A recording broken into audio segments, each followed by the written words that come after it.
Well. Good evening, ladies and gentlemen. It is Monday night. We are back on screen here. Welcome to Circle Track Chatter, presented by Sun Parlor Trailers. My name is Craig Smolders, joined as always by Mr. Rob Young. Rob, it's been a couple of years, and it is absolutely amazing to see your face come up on my screen. How you doing? I'm doing a lot better than I was 2 years ago, Craig. Really, it's good to be back. And in case those that are listening didn't know, I had some heart surgery a couple years ago. Knocked me down a few notches. So if I look a little older, that's why I'm coming back. I'll never be able to race again. And I can't weld anymore because I have a pacemaker and all that crap. But I can still be involved. I can still sit here and shoot the breeze with you and fill your heads with a bunch of useless knowledge. I hope it's helpful. But anyway, really good to be back. Glad to see you. And I am really pleased to see you and your whole family and what you do for our local track, South Buxton Speedway. You just knock yourself out week in and week out. And if I can help in any way, I'm just glad to do that. Well, I absolutely appreciate that, Rob. And of course, I can't do it without your daughter's help, Angela Young Bonner and Cole Dupuy Media Production. We're all out there. And of course, you know what? Tonight we got the Dirt Dog Media mug full of coffee here. So we're going to be talking to one of our Thunderstock drivers, the driver of the 17W, Travis Whittal. I have no notes. I have no knowledge, very little knowledge of Travis Whittal, other than the little bit of time that I saw him at the Go Kart track at Route 1 Raceway. So we've kind of not got to know him that way. But other than that, I got the coffee. The coffee's hot, the coffee's full, and I'm ready for some stories. What do you got for an opening? What's your opening thoughts on Travis Whittal? Well, as always, we want to know, and I'm sure that the audience wants to know, okay, who's Travis? Where did he come from? Where did he get started? What are his interests? What are his goals in life? Not only his personal life, but his goals in racing. He's a young guy, and his dad Jason has really brought him along. They're both really interested in racing, and they're just good people. And I'm sure that Travis has a bunch of stories to tell us. But for a 16-year-old kid, I'm really impressed with that guy. Absolutely, and anytime I get to see him at or around the track, I mean, of course, I want to see him on the track racing, but anytime he's not racing for whatever reason, it's always great to see him around the track. He always got a hi or a hello and a big smile on his face, and he's just excited about all this racing thing. So, but before we get too involved into all of that, let's talk a little about some of the stuff that's going out, because as you mentioned, we're always out there at Buxton Speedway. The racing has been pretty good this year. There's a lot of different things happening out there at Buxton Speedway. We got some new winners. So we had Ethan Boyu in the mini stocks. He won his first feature this year. Evan Bonner, after 11 years in the mini mod class, he finally got his first win. And the Thunder stocks, well, I mean, that's just normal. There's all kinds of cars out there that can win that race, and they're always out there and doing battle. And then in the modifieds, there's a guy named Joe Brusso who's really been stepping up this year, and the 05 of Mike Lewis is just killing it, of course, as well. So, and then the late models, Jake Hooker and CJ Field and Andrew, when he shows up, just all these people that are just putting on the show, and the fans are excited, and we're out there just giving her. What do you think about the racing out at Buxton Speedway so far that you've seen this year, Rob? That's not something that Buxton Speedway has always had. First of all, they have a really good fan base. And a lot of the other tracks have not only mentioned this, but it's true. We've got some of the most loyal fans, and some have been coming there for years, that other tracks would just about kill for. So I mean, every week the grandstands are full, and that's really a good thing to see. I know that the economy is struggling a little bit right now, but man, they come out and those drivers put on one whale of a show. That's the thing. The fans keep coming out to see what these drivers are doing, and that's it.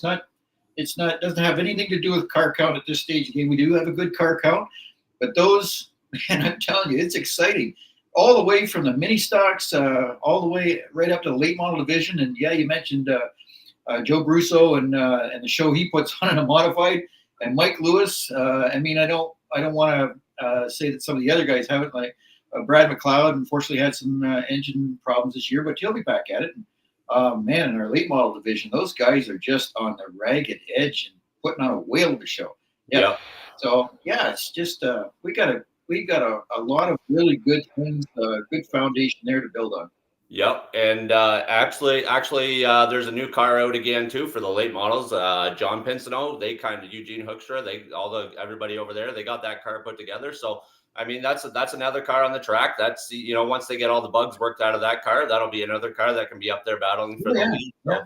So, and like you said, in the modifieds as well. I mean, not shaded anybody because Mario Toniolo, he's there, he's up there leading some races. Brad McLeod's winning races, so. Yeah, I mean, it's just if you're not going to the track because you're worried about car counts, you're missing a lot of really, really good racing, and you should definitely be there. And while I'm talking about being at the track, I do the live stream. Me and Angela, we do the live stream at the track, but that's not a substitute for being at the track. The best view of the track is going to be at the track. So, I mean, it's just because in the summertime, there's a lot of things going on. There's weddings and events and stuff like that. So if you can watch the race on your phone and kind of be filled in with what's going on, but if you can get to the track, get to the track. And then, as I've been saying in the last little while, if you're at the track, stick around after the races, go into the pits, go talk to some drivers, go buy some swag, and do the full racetrack experience. I've never really understood fans showing up right at 6:30 or 7:00 right at green flag, sitting there taking in a couple 3 hours of races, and then it's time to go home and you've pretty much missed the whole experience.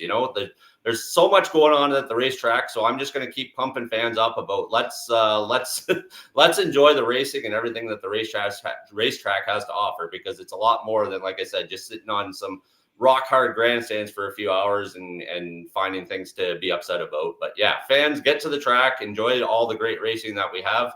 And while I'm at it too, just before we get Travis Whittal in here, because we will get Travis in here. But before we get to that, I also want to give a shout out to the Marsh boys, Will and Craig Sr. and Craig Jr. I mean, they're not only are they doing their best to put on, the best racing surface and all the things that a track owner has to do. They're doing a great job. But on top of all that, they're letting myself, Angela, Cole, you, Rob, on all the stuff you're doing, and Dirt Dog. They're letting us go out there. We're in a giant playground. I don't want to word it wrong, but it's sort of like we kind of have the run of the place, and we just kind of go here, there, and everywhere and do whatever it is that we want to do. So we're having a good time, and we know that the fans will too, but we need them to show up and keep showing up. And like you said, they have been showing up, and then we have a solid fan base, but we just need the fans to keep showing up and keep having some fun. And we appreciate the support from the track and the drivers and the fans and all the other stuff that we're doing. This week, we also wanted to mention that we have the Wiltons that they're jumping on board for us. I did mention a special sponsor. So we do have the Wiltons that are also jumping on here to help us out with Circle Track Chatter. We'll go into that a little bit later on. But at this time, I think I've spoken enough. I speak enough on Saturday nights. By the time Monday comes around, I'm actually sick of hearing myself. I think we all want to hear from Travis Whittal. So let's get the young and great Travis Whittal, driver of the 17W, in here and have a little conversation.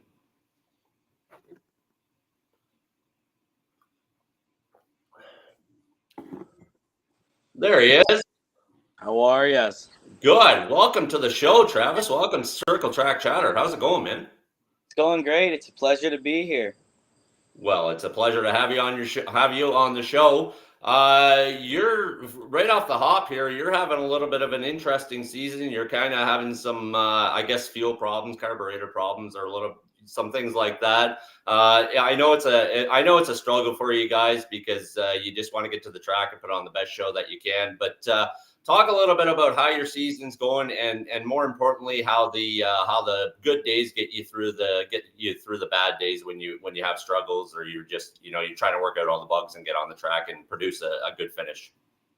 It's hard. Sometimes you have really good runs, and you have some ups, and then right away you have downs. You can't predict what's going to happen on the track, and you can't predict what's going to happen with the car.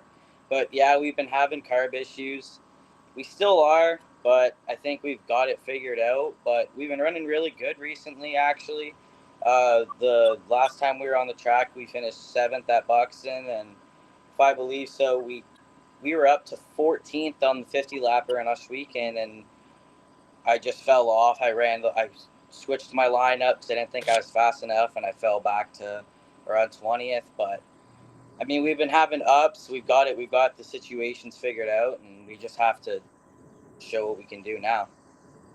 Absolutely. And, good or bad, whatever kind of a night you have, at the end of the night, when you climb out of the car and take the helmet off, you still have a big smile on your face and you're always hanging out there with, you're happy to see me or Rob or whoever else happens to be around. And it's great that you're having a good time with it. And you're just, you're such a young kid, but you're so mature for your age and you really got it all figured out. And it's like I said, and not only you come from a good family. You got Jason and everybody, your dad and everybody helping you out, and your grandmother and your mother as well. Everybody's supporting you down there. So yeah, we're big Whittal fans. We're big fans of the Whittal family, and we like to see you having a good time there. Rob, you got anything you want to start with Travis? Well, the one thing that I believe that we do a good job or did a good job, and want to continue to that, is to let the audience know a little bit about Travis. Where he started racing. First of all, he's 16 years old. He's from Tilbury, Ontario. Started racing go karts. I know Travis. I'd probably known Travis for, I don't know how old he was. He'd like be a 6-year-old kid when I met him. That's probably 10 years ago. And this kid can drive a go kart. And it's funny. I've mentioned this before. How these kids that drive go karts from a young age, how they become such good stock car drivers. So, Travis, you already told me, but let's tell everybody else. And you're, as you say, you're 16 years old. When did you start racing go karts? I started racing go karts when I was 7 years old. I got introduced to the idea when I was probably around 4 or 5, when I was around the track a lot, and I got introduced to racing, and that was one of my first years. That was at Midwest. Our first year we tried to travel everywhere we could. I wasn't too good, but we had what we had. We didn't have a good cart. We threw together with what we had, and we went out there and we just had a lot of fun. Yeah. What about I know Craig is. I don't want to take any of the questions away that Craig had, but speaking of the go karts and some places you ran, what about Little Eldora? Didn't you have a good run down there one time? Oh yeah, Little Eldora. We went down there for a night. We didn't think wow, that was the story. We went to that weekend. We went down to Tennessee to go race the Burr Southeast Tour, and we had raced that night. And after we'd raced, we had driven from Tennessee to Eldora, and we got there around 5 a.m. And we raced that day, and we finished second. If I'm believing so, we finished second at Little Eldora. Yeah, good for you. As I said, a lot of those skills in a go kart. Just the feel of the cart, the front end through your hands and the back end through the seat of your pants. You learn a lot from that. You learn how the brakes turn the car and everything. So, I know we have a short show here. We can't cover everything. So I'm going to turn it back over to Craig. He's got some questions for you, I'm sure. Well, I guess the thing I kind of want to know would be, you said you started when you were racing when you were 6 years old, sorry, when racing a go-kart. So just give some of our young fans a little bit of an idea out there. I mean, you sit into a go-kart, you're a 6-year-old kid or whatever. What's that feeling like? Are you nervous? Are you excited? Or you think you're just gonna put the pedal to the floor and just drive off turn one on the opening lap? Or how do you kind of, as a kid, how do you kind of prepare for that race? So I know that when I first started, I was terrified. I'd probably go around the track just as slow as anyone else would in the futures. I wasn't good. It's not that I wasn't good. We were just. It took a while to learn how to drive. Honestly, it took a while to learn how to get used to know what the kart is doing, and I started off really slow, and but you work your way up, and the best thing to do is that you gotta stay motivated, because you're gonna have times where you're not gonna do good. You're gonna have times where you struggle and you look at it and you say, "Do I want to do it again?" You're gonna look, because it's a struggle. It's a mind game, and if you're struggling, you just gotta keep going. I started off slow. I worked my way up, and as I got faster, I got comfortable in the cart. So the biggest thing is you just have to be comfortable in the cart. That's the biggest thing about kart racing. Awesome, absolutely. And you mentioned that you finished second at Little Lead or Little Eldora or whatever down there. Can you kind of walk us through how that second place comes about? Because I mean, obviously you don't just show up and race and finish second at Little League because there's a lot of good competition down there. Can you kind of walk us through I mean, you said you showed up at 5 a.m. and then you ended up finishing second, but how did that whole weekend or day or whatever end up work out for you? So we ran there before, but we were never good. We've always struggled there. We've always struggled at dry tracks, and Eldora was always dry. It didn't matter how much water you put on that track; it was always dry. And we finished. I think we finished second in our heat. We started figuring out what was the dry and the dry. Oh, there's an ambulance. It was.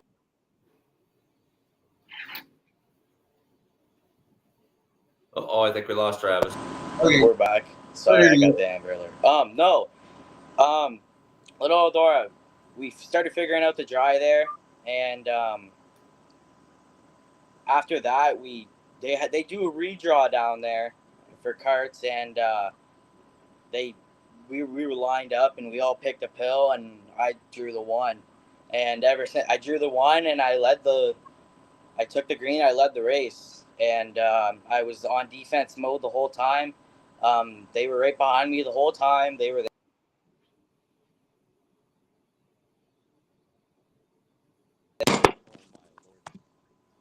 Hello? You're still there. Yep, you're good. Yeah. Hello?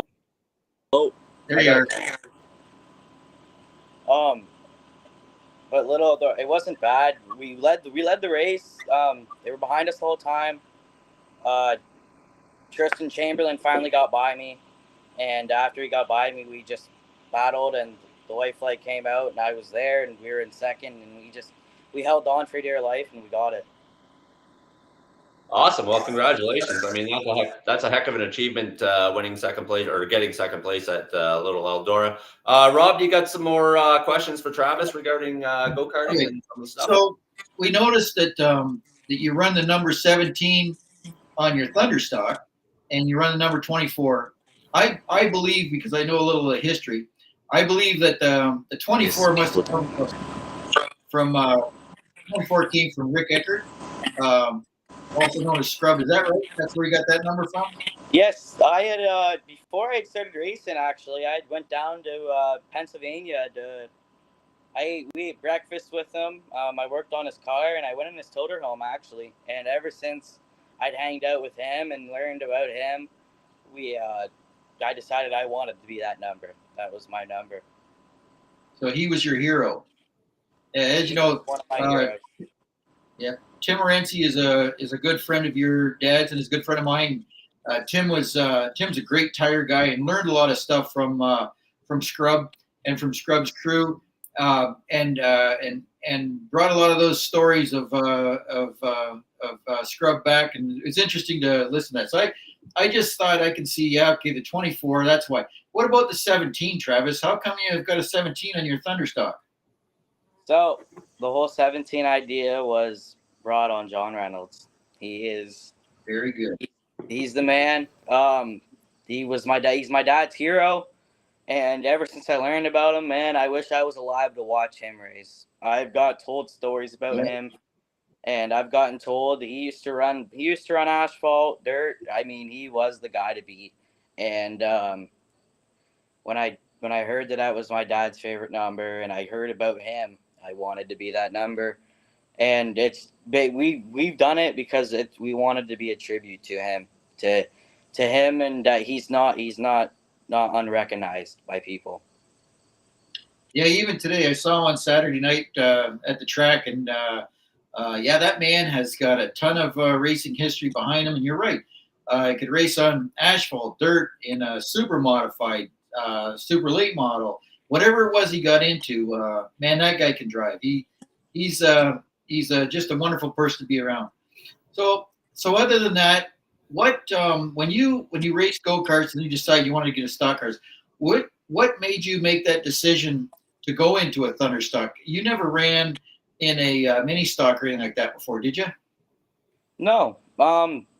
The one thing that got me into it, and I know he's watching, and he's the main reason on why I'm racing the Thunderstock right now. It's Darcy Grant. He came to me one time after a race, and I won that race, and he came up to me and he said, "Hey," he said, "I want to put you in my Thunderstock," and I drove his Thunderstock, and ever since I drove his Thunderstock, I told my dad, I was like, "Dad, I want to get a Thunderstock. Dad, I want to get a Thunderstock," and he he's what got me into it. And ever since then, we went with the flow, and here we are. There you are. Okay, hey Craig, I'll turn it back to you. Yeah, it's pretty interesting that you brought up because I had completely forgotten about your first time in the Thunderstock being in Darcy Grant's car, because I believe that was in 2022, right? When I took some pictures there on the infield there, so that was pretty cool to see you in a Thunderstock for the first time and to be able to experience that with you, because I had gained a lot of respect from getting to know you from the Go Kart track. So let's talk about the Thunderstock a little bit too, because now you're getting a little bit older. I did ask you about the go kart. Now the Thunderstock, that's a whole other animal. There's a whole lot of driving and size and everything going on there. What was that experience like? Your first time in the Thunderstock? What was that experience? Can you repeat like that? for you? Sorry. Yeah, I can hear you, Travis. And what was that experience like your first time in the Thunderstock when you went out there in Darcy Grant's car? Where's my camera? Are you there, Travis? Uh-oh. Little technical difficulty there. Yeah, I think we're having some. Are you still there, Rob? Yeah, I'm here. Okay. Yep. So we apologize for that. We got some technical difficulties. Hopefully, we can get Travis back here in the next few minutes. But oh, there he is. There's Travis back. Sorry about that. Hey, it's happening. That's okay. There you go. Oh my, that night. I mean, that's, you know what? Well, before we get into that night, before we start shaking our heads here, you got a lot of learning to do. So I was kind of mentioning your first time in the Thunderstock, but what's that experience like? I mean, you're out there on the big track trying to figure it all out. Walk us through your first time in the Thunderstock and figuring the whole thing out. My first time in a Thunderstock, I'd gotten told that it'd kind of be like a go-kart, and when I went into the corner, it was the exact opposite of a go-kart. It was weird, you know. You can't hit on something right away, and it was something that I couldn't figure out. Like I couldn't drive it like a go-kart. Like I honestly had to relearn how to drive again. And even from Darcy Grant's car, even into the Camaro, I had to learn how to redrive. Camaros and metrics, in my opinion, drive completely different. And when I first got it was scary. You know, you don't know what to expect. You don't know if you're going to be good. You don't know if you're going to hit the wall. You don't know how your body's going to react, and if you're going to get scared. And my first reaction was, this is fun. And ever since then, I love it. I don't think it's a scary thing. I think it's awesome. I think it's safer than go-karts, in my opinion. In my opinion, it's way safer. You're buckled in, and in a go-kart, you can fly out of them things, and it's a lot more safer sport than what people think. Have you ever flipped a go-kart? Yeah, I've tumbled before. I'm pretty sure. Oh yeah. Well, obviously you walked away from that okay, which is great to see. We don't want to see you flipping any Thunderstocks out there. Okay, we want to make sure you're keeping it on all four wheels. I hope that I can keep it on all four wheels and put on a show. Yeah, you're definitely doing a good job so far. Rob, you got more questions for young Travis here? Well, you know, go-karts, obviously there's no real suspension there in any stock car. You've got suspension that takes car rolls over a lot more. Yeah, it's going to be different. But now that we haven't talked about your dad too much. Your dad is very instrumental in all of your racing. First of all, getting you started in go-karts and bringing you along. I know you indicated he lives in Woodstock, and the car's in Tilbury. So there's it's quite a distance for him to come and work on it. Does your dad come down like once a week, or so he comes down once a week and helps you out? So not Both. once a week. He comes down when he can, and I greatly appreciate any help that he can give me. But he's starting to teach me that you got to sometimes you can if you can do it on your own. It makes Yeah, that's a good point that you made there. A lot of us older guys, like, okay, I'm 64 years old, so I've got quite a few years on you. But when I started, most of us, we had to do everything ourselves, like all the fabricating, and in fact, even it wasn't like you didn't buy a crate engine at that time. You built your own engine. There wasn't too many engine builders around other than guys that did cylinder heads. Well, anyway, so yeah, those days are long gone. But that's a good thing he's teaching you. Make you learn how to that carburetor problem you were talking about. That's something you could figure out. You just, if you've got a problem, you got to work on it. If the car is tight or loose or whatever. So does he just kind of let you do your thing when it comes to the chassis stuff, as far as stagger or tire pressure or that type of thing? Does he ask you for your input? honestly, yeah, he's been doing that, and there's been some times where I've made the choices, and there's been some times where I've looked at my dad and said, you do this," and he will do it. Recently, I've been letting him do the stagger and figuring out that because he's been doing it right and he's been figuring it out. And we've had Zach Leach help us with stagger. We've had a lot of people help us with stagger, and we've been figuring it out. But he's been the guy for that. Honestly, he's been the guy for stagger, the air pressures. We decide on a number, and if we're happy, we're happy. Yeah. Well, when it comes to a leaf spring car, that's the nice thing about a leaf spring car. There's a lot of simplicity there. Not a lot of adjustment. So tire pressure and staggers is a lot that you can work with. And I know that as far as springs are concerned, a lot of guys have been going pretty light on the right front. I don't know. 850 pounds is what I heard. It's a pretty low number.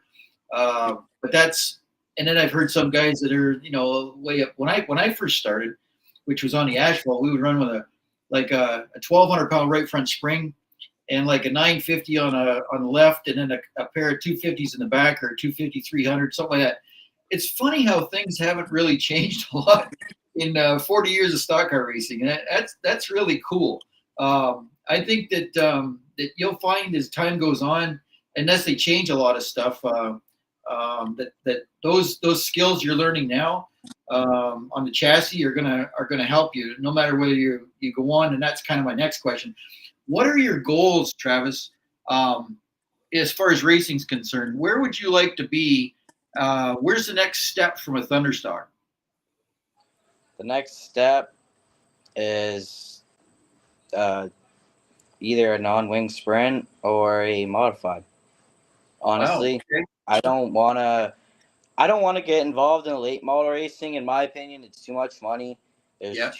There's too much money there, and I think that modified racing and non-wing racing is the good ones. And I think that it's going to be probably the most easiest one. Not the easiest one, actually. I think it'll be the hardest one, but at the end of the day, it'll make you a better driver, and that's why I want to do it.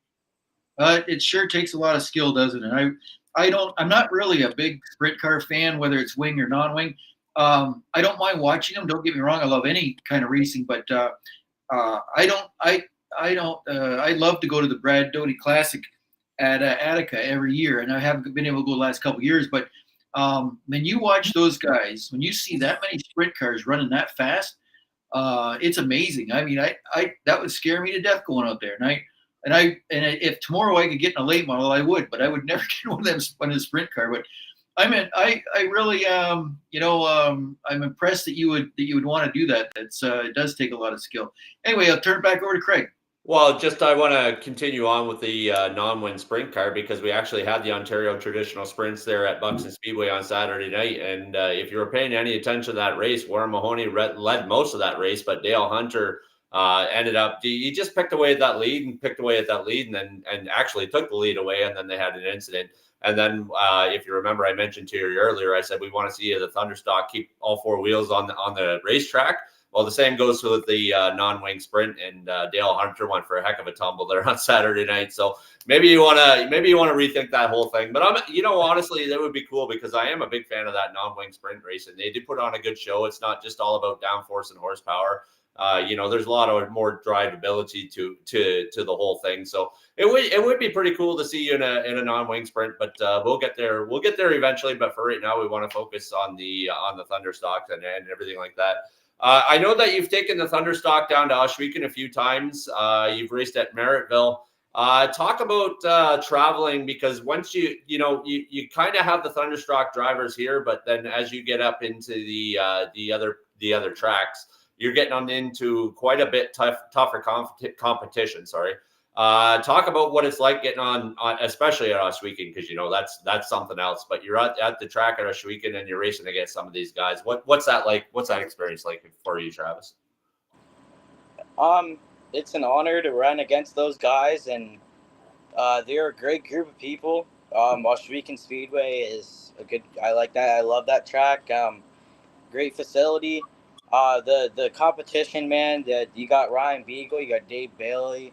You got Kyle Wirt. You got people that are running top 3 everywhere they go up there on a daily basis at Ohsweken, and you're racing against the best of the best. The guys got really good equipment. They know what they're doing down there, and they don't mess around there. And I'm blessed to be running around there with them, and I'm blessed to have clean battles and them not have any issues with me.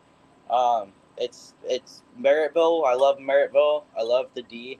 I love turn 3 and 4 because all it does is make you a better driver every lap. Humberstone, we went there. When we went there, it was dry, but right in the bottom. We're good everywhere we try and go. We've been really good. In our opinions, we've been really good. Merrittville, we've been doing really, really good there. That's the one track that we got to keep going back to. What as far as track type, because obviously Buxton Speedway is high banked and fast, and so is Ohsweken. Well, not necessarily banked, but it's definitely a fast track. And then Merrittville and Humberstone, they're a little bit tighter tracks. What kind of track do you prefer? What would you rather race on? Do you like having a lot of racing room, or you like being door to door with drivers, or is it just as long as you're on a racetrack, you don't care what the style is? I like to be door to door with people because when you're racing door to door, you have to worry about your surroundings. And if you're a good driver, you can sit there and run 15 or 20 laps beside a guy and have a good battle the whole race. And I think that when you're running side by side, all it does is make you a better driver. It makes you get down your line more. And every lap, you're trying to figure out, okay, how can I be faster than him? Absolutely. Rob, you got any questions on that for Travis? Yeah. So I was checking the statistics from Ohsweken, and I'm looking at where you stand. There's they've got 34 drivers listed. So you're 25th. You've only raced there 5 times, and most of the other guys have raced there 7. And if you look at Steve Shaw Sr., he's 20th in points, and he's raced there 4 times. The two of you, there's no other driver from Eastern Ontario other than the two of you, and you're sitting 25th in points. That's actually something that's pretty good. I know it's 25. You'd like to be the top 20, but that's pretty good. So I'm pretty impressed with that. The question I have, and I'm sure the audience wants to know too. So Travis, when you go to either Humberstone or at South Buxton or Merrittville or Ohsweken, do you run the same rear gear? You change the transmission or anything like that to change the gear ratio? Nope, we run the same gear around. We have a gear. We have our gear, and we have a power glide. And what we have set is we can run anywhere. And touching base on your Ohsweken and points, last year we run Rookie of the Year there. We ran 16th in points there last year. And that was a big achievement to have on our backs. But yeah, and to race against Steve Shaw and to have him up there with us, he's got his stuff figured out up there. He's been running really good recently, and I hope the best for him. He's been great, and it's tough. It's tough, but yeah, we run the same. We run the same gear everywhere we go. We've never had a problem. We've always revved the same everywhere we go. So That's good. That I know that I mean, a lot of guys around here, you try and shoot for a 620 final ratio. So if you're running a power glide transmission in second gear, is that what you do? no, it's in first gear. We run first gear. We have a 182. I'm pretty sure. So you got a 182 coming out of first gear, and there's a number of different gear ratios that you can choose from to achieve that. But just again, not for my benefit, but the fans that are listening, they're always interested to know. That's pretty cool. He doesn't change. You don't have to change a gear, but you run a different setup. You're running different springs in the car, or as far as the front springs are concerned, or you have different shocks, or is it just stagger you work with, and tire pressure? We work with stagger. We work with our right front shock. We mess with. A lot of people tend to just mess with one thing, but not us. We like to explore. We mess with stagger. We mess with weight sometimes. We can mess with our leaf springs, raise them up and down. But other than that, like, there's not much stuff we can really. You can play with a little bit of stuff, but it's not gonna give you the adjustment that you really want. Yep. Again, nice thing about a leaf spring car and a Camaro front suspension there isn't a lot of things that you can do it. Not like a late model where you've got a quick change and you got a 4-bar rear suspension. There's so many things you can change. It's nice to have a simple little, and it's a good place to start. We'll call it, what is it, street stock or thunder stock. Good place to start. I'm looking at that picture and how nice and calm your suspension looks going through that through the turn. You got a guy on the top who's pretty tight, and you got a guy who's running a little he's running a little tight there. You got a really nice line going through there. Car looks really good. Thank you, Rob. All right, I'll turn it back over to Craig. Oh, well, this is all exciting stuff, and I'm having a good time hanging out here with you, Travis. But we got to step aside here for a second. We're going to take a quick commercial break, and we're going to come back, and we're going to talk to you about some of the other stuff that you do outside of racing. So we will be right back after a word from our sponsors.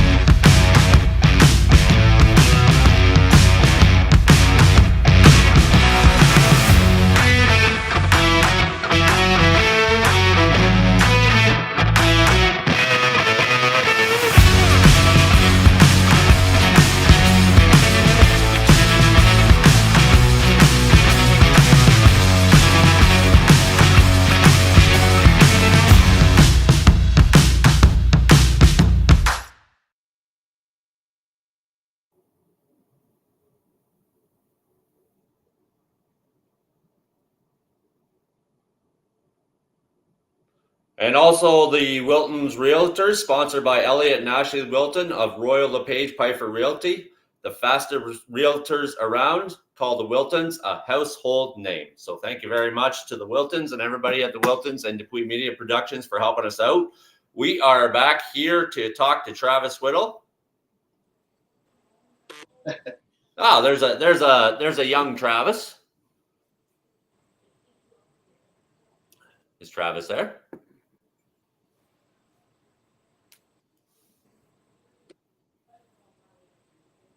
Yes, we lost him.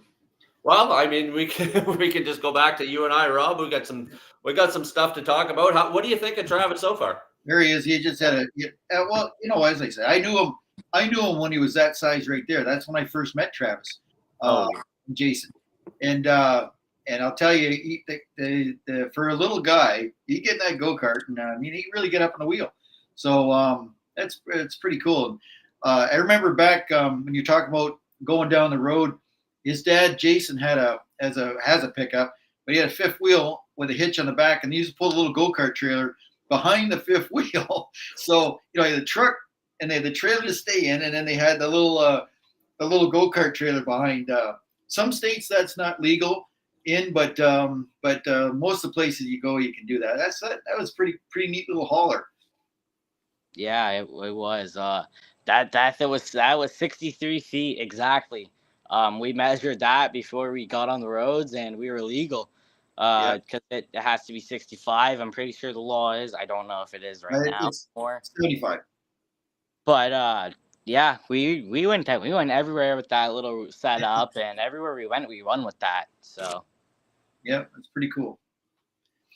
All right, Craig, I'll turn it back over to you. Yeah, so outside of racing, because I'm always interested to know what people do away from the racetrack, why don't you kind of walk us through what some of your interests are? You know, are you going to school? Are you getting ready to go away to college at some point here in the next couple of years? What do you got going on in the home life, Travis? um, nothing much. I want to be a welder for sure. That's one thing I want to do. I want to pursue in welder, being a fabricator, and I like going to watch racing. Not even racing. I like playing soccer. I like playing basketball. All those stuff I do. I I played volleyball in school, and I don't. If I get paid to go to school, I'll go to school. That's my only thing. I don't feel that I need to go to school. Well, I do, but I don't feel that I'd want to unless I get paid, because you can do on-site training. But other than that, I just be myself. What's some of your interests? I mean, as far as some of the things you do, because I would imagine at some point you must have days putting all the time and effort that you put into racing, working on the car and getting things ready. There must be days where you're just like, no, not today. I'm just not racing today. So when you need a day away from racing, where can we find Travis Whittle? Where are we going to locate him at if he's having a bad day or a non-racing day? If I'm not having a good day or bad day, you'll probably find me at Walmart looking at toys, or find me looking at drinks, because I tend to just do something, walk around. Even just walking around, sometimes just walking around can help on a bad day. And when I don't want to race, you can find me. Look, I don't know. I'm everywhere. I'm everywhere. There's never like a dull moment where I'm at. You can see me anywhere. Awesome. And I mean, obviously you are supporting the racetrack or the go-kart track still. You're always out at Route 1 wandering around and talking to people. Are you still helping out on the karts? Do you find some people that need some help and you're going to help people out, or are you just kind of like, it's not my problem, let somebody else can figure it out?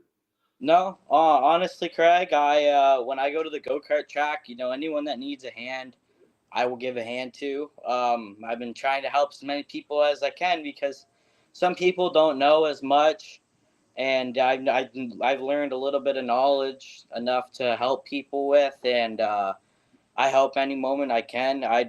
If I see someone struggling, I'm always there to give a hand. Well, you know what? Well, since you mentioned it, we really appreciate it because obviously we tried. We were out there racing with Waylon for quite a while, and I mean, like your whole family. You know, you especially. You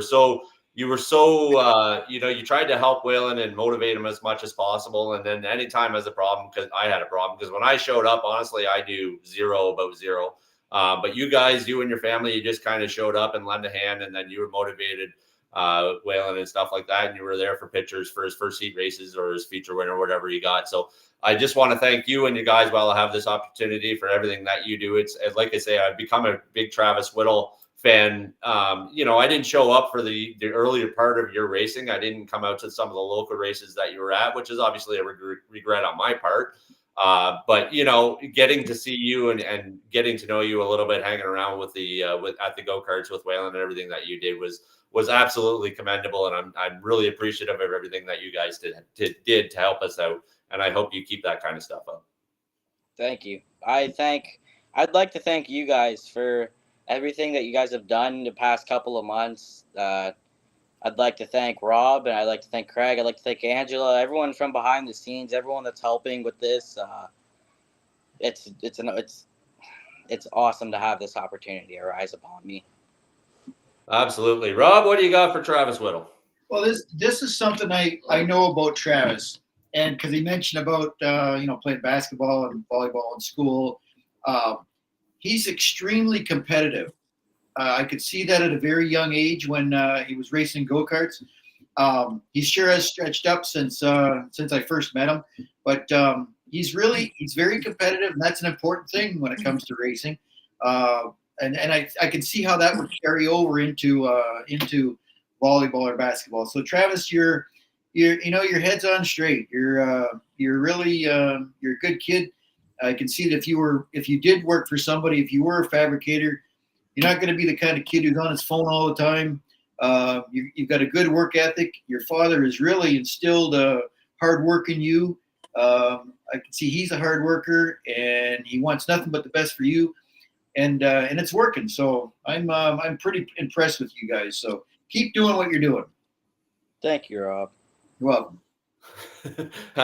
Absolutely. So Rob kind of mentioned it about earlier about where you want to go moving forward, but something I'm always interested in, not necessarily a class that you want to race at, but a track, a dream race. What would be the one thing if you had unlimited cash and you had unlimited opportunities? What's the one race? What's the dream race? No matter what the class is or what the track is, what's the dream race for you, Travis Whittal? The Prairie Dirt Classic, where it runs at Farmer City and Fairbury. Oh, I want to run Fairbury Super Late Model. I want to run the Prairie Dirt Classic. That is the one. That, or if they ever have $1 million race at Eldora again, I'd like to go in one of them. Well, that would be pretty cool. Actually, you mentioned the $1 million race. You were telling me a little bit earlier that you had a story regarding the $1 million man. Why don't you enlighten me? Because I'm gonna be surprised here. I don't know what I'm expecting here. Why don't you enlighten me on what the $1 million man has to do with Travis Whittal? So the $1 million man, back in October, I want to say, yeah, it was October. We went down to went with Jay Haskell and his cousin, and we went down to Columbus, Ohio, and we went to one of the Ohio State versus Michigan tailgates. And when we went down, we were going with Savannah Moran, Devin Moran, and Donnie Moran, and they were all there. And when we went there, I played cornhole with Devin. We went in a tournament. I played cornhole with him, and we won every match. And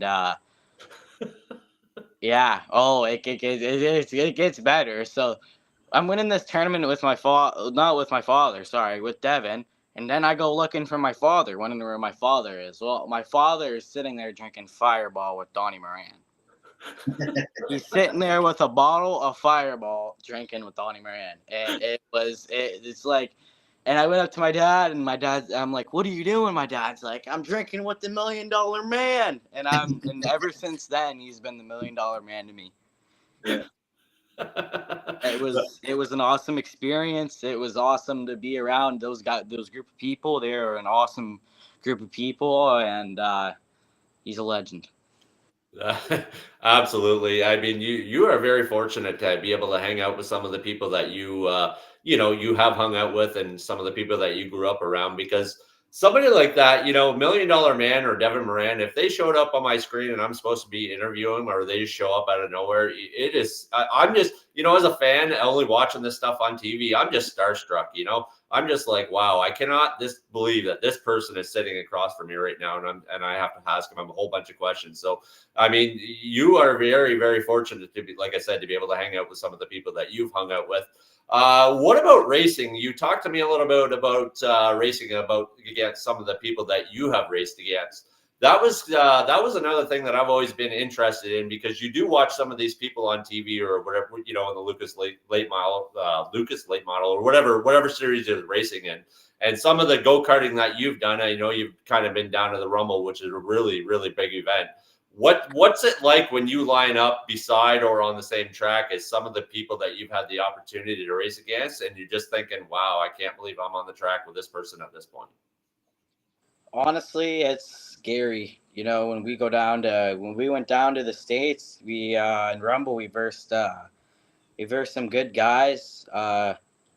We versed one guy, Tristan Chamberlain. We versed him at Eldora. He was the guy that beat us at Eldora, but Rumble he beat us there too. And to line up beside them and to say that you've raced against them, it's scary. And you hear about all these people and you hear about all these guys winning races, and then you go up in the grid and they're beside you, and you go, oh, this is not good. Oh, that's awesome. That's pretty impressive. Rob, what do you got for Travis Whittal here? Well, talking about racing some big names. Back to his dad, Jason. Jason is he's rubbed shoulders with some pretty big racers. Brian Ruhlman, to name one. And you're talking about those that he has been around, but the things that he can learn and pass on to you, Travis, from those experiences and just being with those people, not necessarily racing. You're speaking of teaming up with Devin, but yeah, you can learn an awful lot from these people. And sometimes they're not as when you see them on TV and you think that they're these great big heroes, and they are. They're just normal people, aren't they? When they're just down to earth. I see there's a picture of you with Scrub right there. What a great guy he is, and the history of racing that guy has, and the things he can share with you. Man, don't miss a minute of time that you spend with people like that. Back to you, Craig. All right. As far as racing goes, it takes a whole lot to get these cars to and on the track. Why don't you tell us who's helping you out as far as sponsors on the racing program? Well, this year we've had a really good turnout of sponsors. We've had J. Coulter Trucking. We've had JTW Transportation and Logistics. That's me and my dad's business. Smolder Speed Concept. They did a killer job on their app. Spencer Smolders Motorsports. That's another guy. Route 1 Raceway. They're a great group of people. Eastside Mario's. He's a great guy. Mike Delivery and Assembly. It's Mike Lewis. He's a great guy. Holland Haskell's. It's another great guy. Dice Cuts and Curls. J&J Excavating. My dad, my mother, my dad really especially, he doesn't get enough thanking. I couldn't be where I am. I couldn't have even started anything. You guys wouldn't even know me without my father, and he's an awesome person. He's done everything for me. I can't thank him enough, and he's the only reason why we're doing this today. Awesome, and like I said, it takes a lot of people to get the car to and on the track. Father Son Motorsports. If I came out to the shop there in Tilbury on any day during the week, who am I going to find out there helping you out on the car? Me. Just your own pit crew. Honestly, some people look at it and they go, well, sometimes you need help. Well, sometimes it's better to do it off on your own because you got to learn, you can't, help is great. It's awesome, but you're never going to be able to do it unless you learn. And I prefer sometimes to do it alone because it lets me work at my own pace. And it's a lot, you can breathe, you know what I mean? You can't, when you're working with someone, it's trying to get this done. No, just you work at your own speed and how you want to do it. Absolutely. Rob, what have you got for Travis? I'm all tapped out. He's answered all the questions I can. There he is, right there. That's where I remember him getting started. Look at how little he is and where he's come from there. Those are his little feet sticking out from under one of my old race cars. Yeah. So as I said, I've known Travis quite a while, and he's come a long way. That's for sure. Absolutely. Well, Travis, we've learned a whole lot in a little bit of time here. You got anything else pressing that you want to tell your fans or some of your supporters here before we let you off the hook? We are going to be back. We'll be back on the track here very soon. We plan on running. I think it's the autograph night. It's next week or this Saturday coming up, if I believe so. Right. We're gonna try and run that. We got hero cards on the way, so. We're going to try, and other than that, I'd just like to thank my sponsors again, and like to thank everyone that helps this. I'd like to thank Rob, Craig, everyone, Angela, everyone that's done this, Circle Track Chatter, everyone that's involved. You guys are doing an awesome thing here, and I appreciate it. Well, we appreciate that very much, Travis, and we really appreciate you jumping on here and joining us. I know that you said before we got going here you were pretty nervous, but I got to tell you, like everything else, you killed it. You did a heck of a job, and like I always say, like I told you, we're not professionals. We're just trying to have some fun here. We just want to get to know the drivers and some of the stories behind the drivers, and you absolutely killed it. You did a wonderful job, and you're a good kid, and I just love seeing that smile on your face, and you got lots of energy. And I wish you the best of luck in 2024 and wherever else you go forward. Like I said earlier, make sure you're keeping all four wheels on the track, wheel side down, so that we don't want to see you getting injured. We definitely don't want to see you breaking race cars out there. So you're a heck of a kid, Rob. Rob, what else do you got there for Travis before we let him go here? No, that's it. He said all the things that I would have expected him to say, and yeah, you're absolutely right. When you work in your own race car, you start to understand what makes that thing tick and what will make it better. You start figuring this out. And yeah, if we get a little bit more camber here, you start checking stuff, and geez, now I see how that works. Everybody needs to work on their race car, and you'll get that carburetor problem sorted out too. So keep working at it. You'll get it. Thank you, Rob. I appreciate that. Absolutely. And thanks once again for joining us, Travis Whittal, driver of the 17W Thunderstock at Buxton Speedway, Oshawican Speedway, Merrittville Speedway, Humberstone Speedway. We never know where we're going to see the 17W, but wherever you end up, we wish you the best of luck, you and your dad and everybody involved on your race team. Thanks a lot for joining us, Travis. Have a good night. You too. Thank you. Thank you, sir. Take care, Travis. Well, there we go, Rob. That was Travis Whittal for you. And like I said at the beginning of the show, you know everything about Travis Whittal. I don't know anything about Travis Whittal. Now I know a whole lot more. And what a great kid he is, eh? Yeah, and there's a lot of them. I'm speaking for myself personally. At my age, I'm not racing anymore. But I really enjoy watching these kids come up. And I hate to, you always hear me talk about my son-in-law Jake Hooker and he and Ryan Bonner. These guys just take it to the next level. You wonder how they can where they find this talent. But Travis is the same thing. He's going to come along, and it's these young guys, and it's just fun to watch that. And for me to just be a part of that and listen to them talk, man, it's very refreshing. Absolutely, absolutely. And as I said at the beginning of the show, all kinds of good stuff helping out at Buxton Speedway. All kinds of good things happening out there. The racing is hot each and every Saturday night, so make sure you're checking out Buxton Speedway. Make sure you're checking out Circle Track Chatter, Oval Racing Fan Zone. We're on Facebook. We got the page. We got the group.